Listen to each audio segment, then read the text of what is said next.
Coach Bradley, you were up here all week.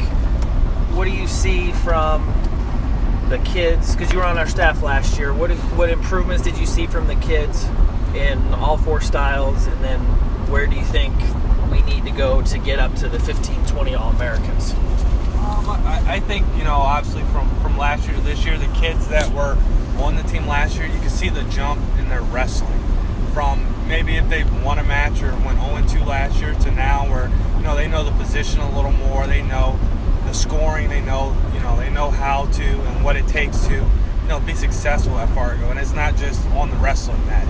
You got to figure out the bus schedule to get from the hotel to the dome. You got to know when your session's coming up. You got to be ready to go when your bout comes up. And I think, for a lot of kids with their first time coming to Fargo, that's an eye-opening experience because, in high school, your high school coach is right there. You're in one gym with 4 mats, but you come to Fargo, it's 24 mats.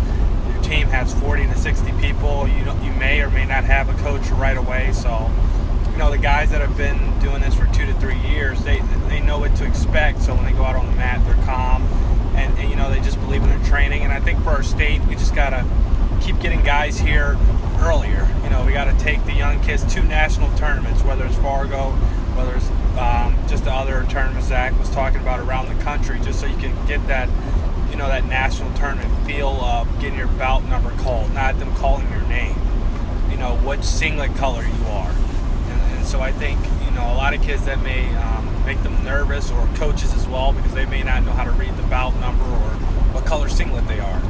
So as a state, I think we have to get the kids earlier and often. But like Zach said, I think we can get 15 to 20 All-Americans a year. We're at 10 now. So what's the goal for next year? 15.